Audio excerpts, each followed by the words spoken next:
Hello again, everyone. Welcome to the November edition of our update newsletter for John Loves Dogs. As always, I am John, the titular John from John Loves Dogs.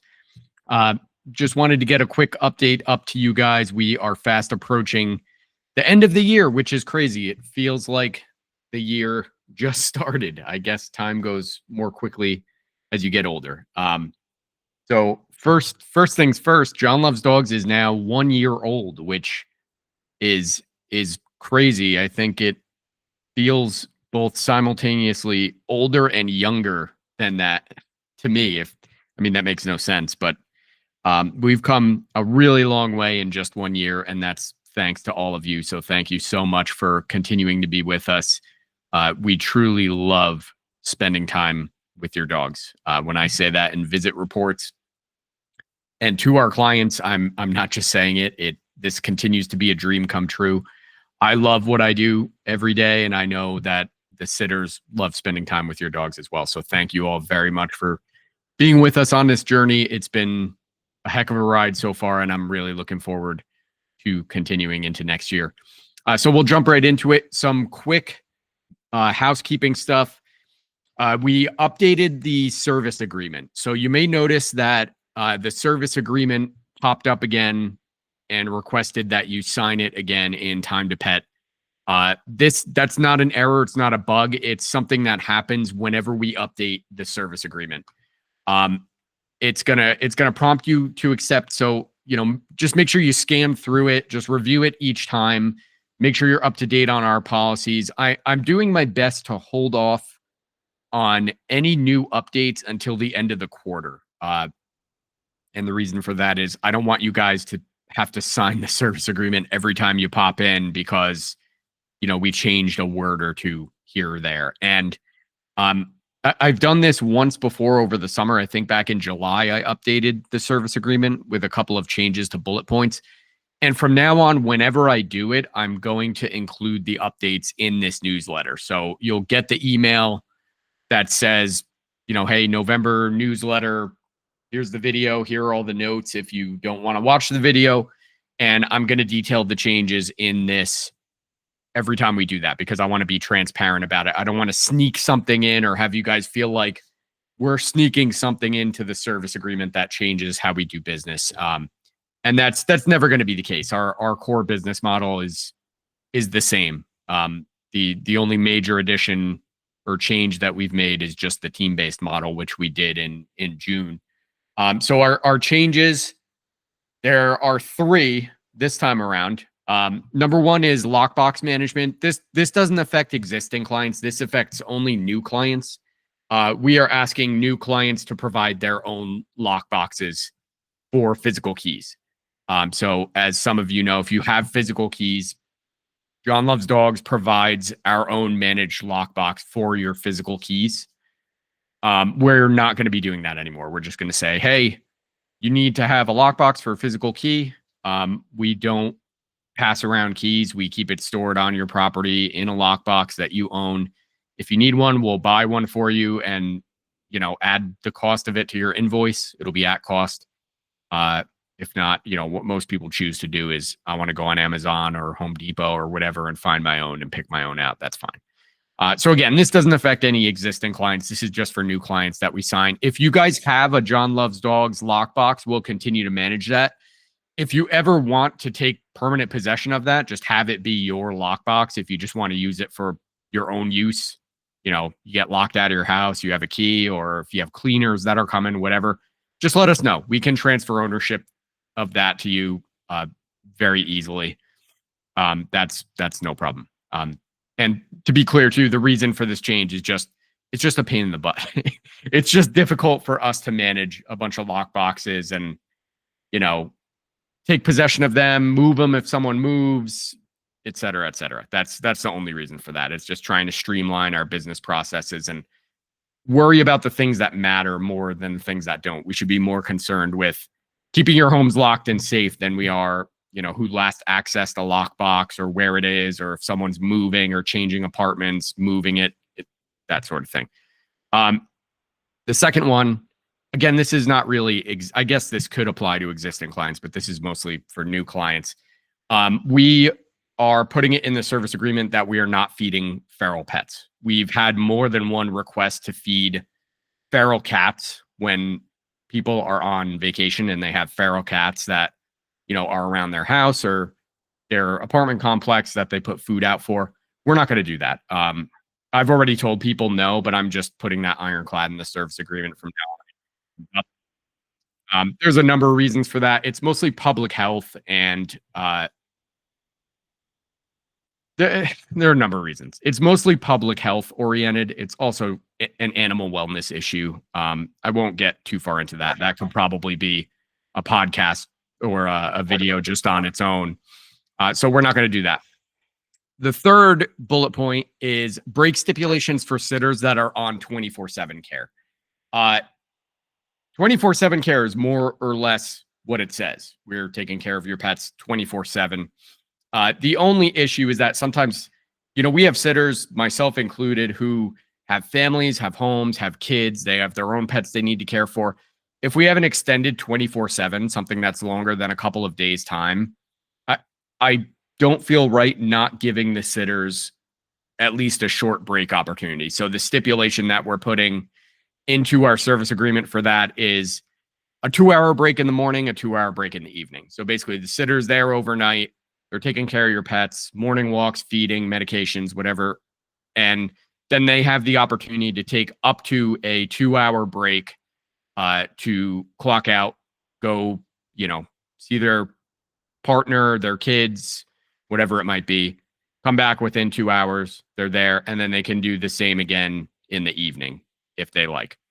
So that was the third bullet that we changed. And I believe that was it for October. So you see, they're minor little addenda, things that come up. Like I said in the beginning of the video, this business is only a year old, which is incredibly new for a small business.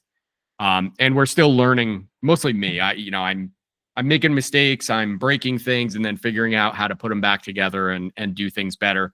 So we're still learning these things as we go along. And that's where these service agreement updates are going to come into place. And if you guys ever need that, if you need to read the service agreement, it's in your time to pet profile. So you should be able to download an attachment. It should come through as a PDF or a docx that you can read through. And it's like 5 pages long. It has basically all of our guidelines for what we expect, how we do business, keep your pets safe, et cetera, et cetera. So the next note that I have to talk about is more of a sad one. Unfortunately, the wonderful Niamh will be leaving us. Actually, has left us. Her last day was this past Sunday, and she was a really solid pet sitter. She had a ton of pet experience. For those of you who don't know, who haven't met her, she's an Irish woman. She's from Dublin. She had her own grooming school in Dublin, Ireland for, I think, 3 years, where she was the owner operator of that grooming school. And her husband has been here, I think, the last couple of years on a work visa. They're both Irish nationals. And he's being called back to his home office. So Niamh's only been with us for a couple months. She was the newest pet sitter. And obviously she's going home with her husband back to Ireland. Not by choice, as I understand it. She and her husband both loved living here. But so that was the case. So obviously she's going to be in Ireland. She will not be available for walks and sittings. Sad to see her go. And, whenever we have a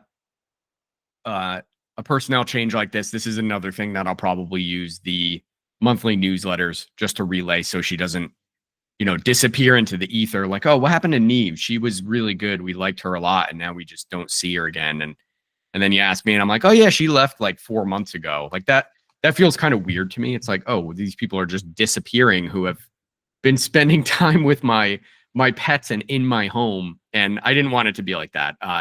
Niamh was great. She was so much fun to have on our team meetings and see in the field and hang out with. She was great. Wish her the best.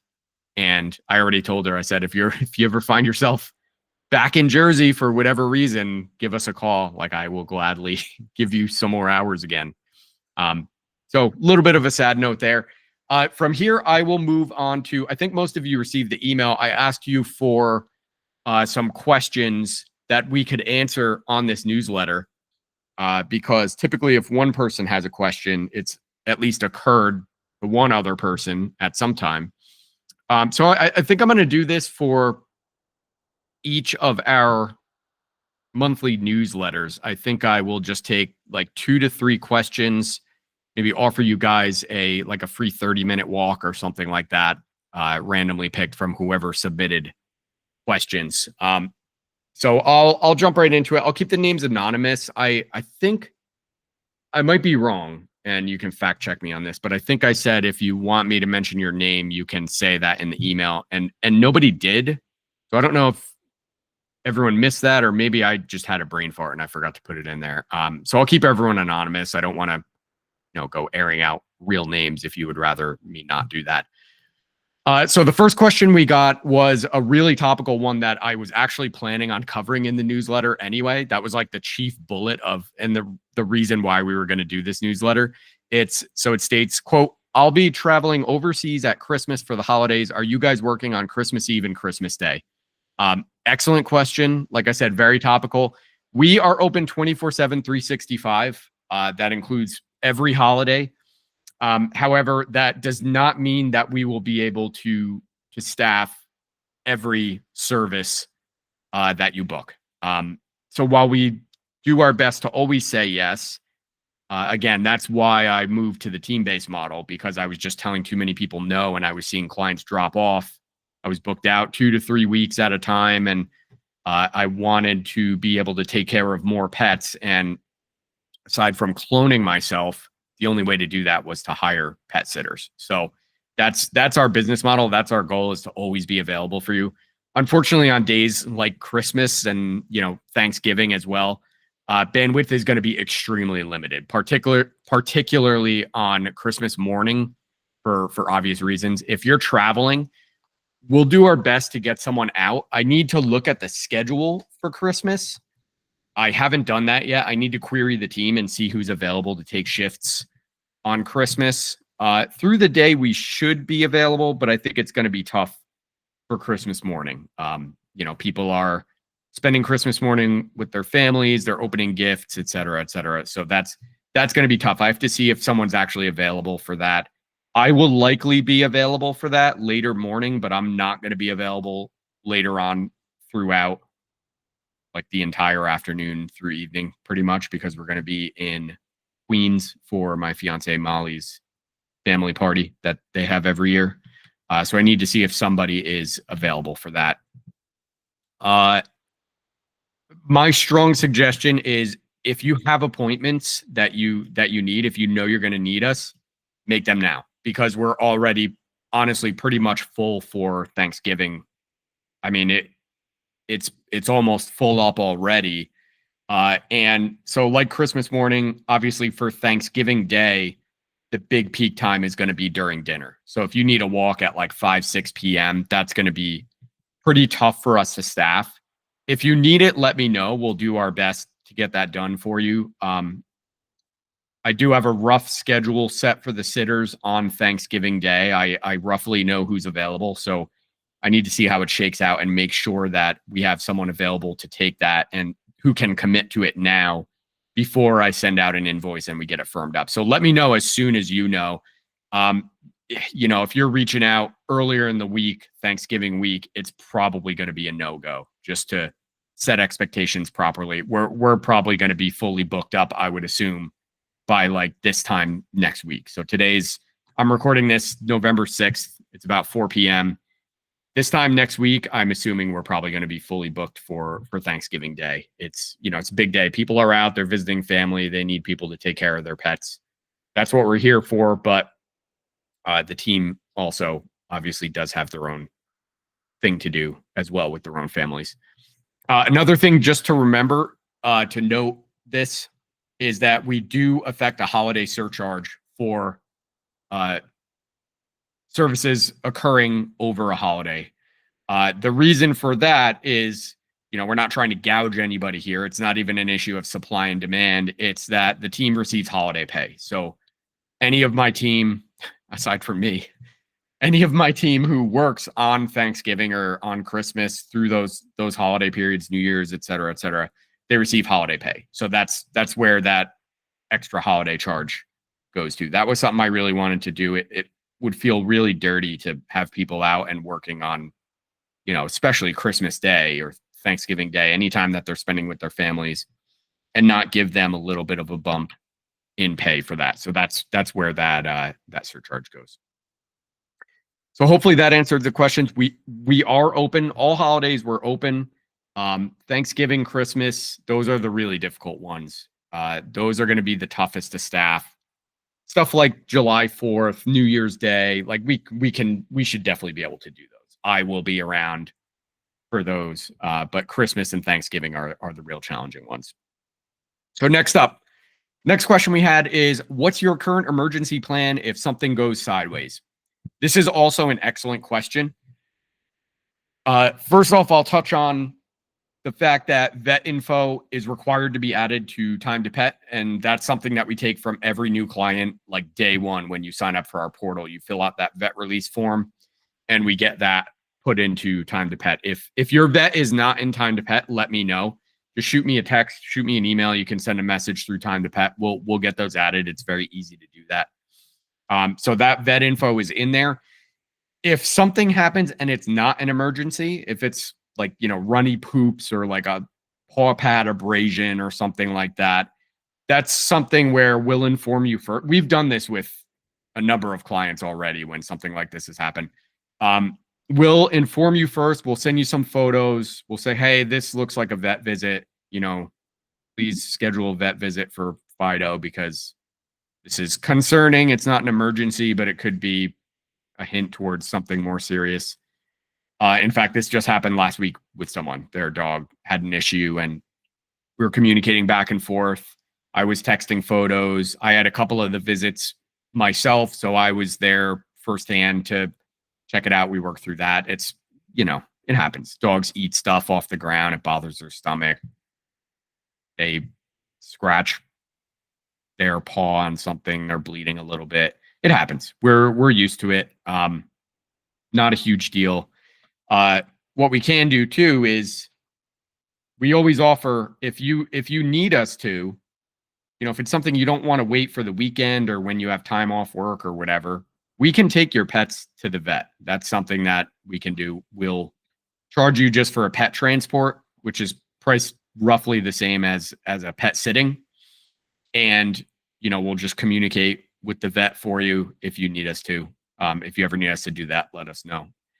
If it's a true emergency, I am pet first aid and CPR certified, and any of our senior sitters are or will be as well. And we are hyper aware of the two biggest vet ERs in the area. They are both VEG ER.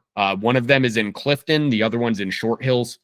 So our entire territory is located between those two. It's like Clifton's up here. Short Hills is, I guess it would be, yeah, up here. Short Hills is down here. Our territory's here. So if you're in that top half, we'll speed over to Clifton. Bottom half, we'll speed over to Short Hills. We'll get them in the ER. If it's a senior sitter, such as myself, we are trained to stabilize your pets first before we take them to the ER. Obviously, we're not surgeons. We're not doctors. We can do some basic first aid. We can, I know how to create a tourniquet, for example, with a leash or a bandana and a pencil. So we can stop bleeding. I know how to clear an esophagus if a dog is choking on a toy or another foreign object. So things like that, we'll take care of that and then rush them to the vet ER. And for emergency situations like that, we'll act before contacting you. I mean, if God forbid your dog's bleeding out on the sidewalk, I'm not going to ring you up and say, hey, is it okay if I take your dog to the vet? It looks like they're about to die in a minute. We're just going to do what we do and take care of them first. It's more important that they are healthy than, we loop you in. Of course, we will loop you in, but we'll act decisively in situations like that. And to be clear too, emergency vet visit is for emergencies, something like, severe bleeding, choking, heat stroke. That's a big one for dogs. We talked a lot about that through the summer. Onset is very quick for dogs with heat stroke. So it's important to identify and act on that when it does happen. But yeah, we're covered. We understand the difference between texting you and saying, hey, this is a little bit alarming, probably a vet visit, and holy crap, I'm speeding to the ER right now. So we're prepared for that. That's like day one training for every sitter that I hire, is what to do in the event of an emergency. So next question. This is the third one. This is the last one we'll do. I don't want these to get too long. What happens to feedback I give about my sitters on the email reports? So you may have seen that whenever you get an email, there's an option at the bottom with the 3 faces that says, like, how was your visit?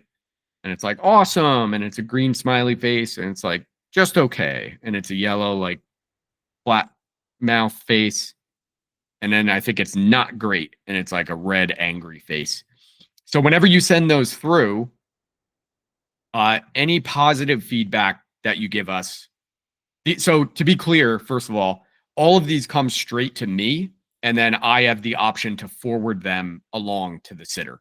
So whenever we get something positive, right away I look at it and I'm like, oh, that's awesome. I'm sending that over right away. And I forward it directly to the sitter. So I see it first, and then they see all of that. So that's not just something that gets, flushed away into my email trash. That's something that goes right in front of the sitter who was staffed that day. And they love that. So whenever you guys do that, please continue. It never gets old for them. It never gets old for me. I see them too. Like when I walk your dog and you have good things to say, it makes my day every time I get one. I think the other sitters agree. So please use that liberally. That's actually something that I use. We have, going into a little bit of how the sausage is made, we have quarterly meetings where the whole team, myself and all the sitters, get in on a meeting, either virtually or in person. We just hang out for an hour. We talk about updates, how people are feeling, what's going on, any improvements that we need to make to, our policies, our systems, services, whatever it is. And I do 3 to 4 different awards quarterly. And that's going to be something that I'm using as an award next quarterly meeting, which is in January.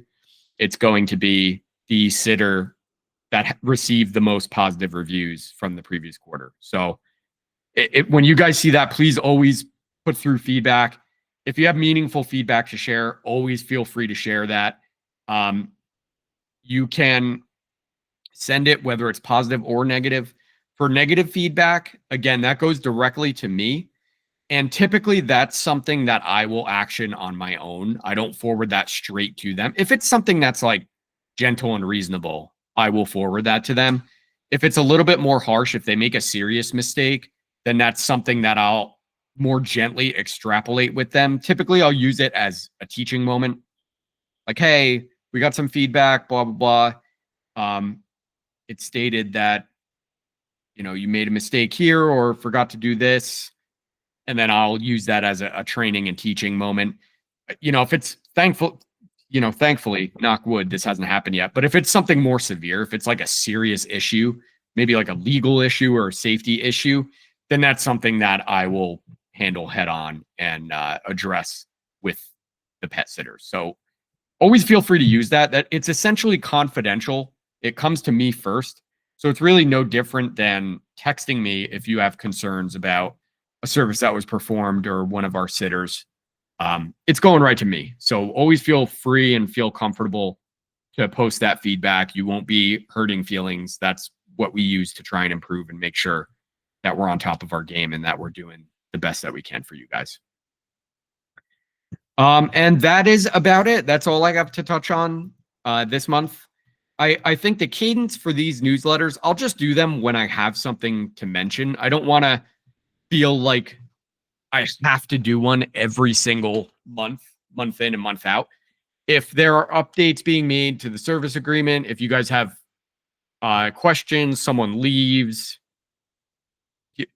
we hire someone, whatever, if something major happens, I'll roll it into the newsletter and just make sure that you guys are fully aware. So once again, thank you so much for being with us. Really, I'm having a blast doing this. I love running this business, meeting you all. I get so excited every time we sign a new client. I'm like, this is great. I get to meet somebody else and meet a new dog to hang out with. It's wonderful. I'm truly happy doing this and endlessly appreciative. I know I say this like every newsletter. I guess maybe it's getting old at this point, but I'm so appreciative and I'm so happy to be doing what I'm doing. So if there's anything you guys need, any ideas you have for improvement, things we should change, things we should consider, something where we drop the ball, please always feel free to let me know. Use the feedback on your visit reports. You can send me a text. You can send an email, send a message through the website, through the Instagram, whatever you want to do. We're here for it. So thank you all very much. Thank you for listening to me drone on once again, and we'll see you the next time. I was going to say we'll see you next month. We'll see you the next time we have to do a newsletter. Happy Thanksgiving, everyone. Enjoy the holiday. We'll talk to you soon.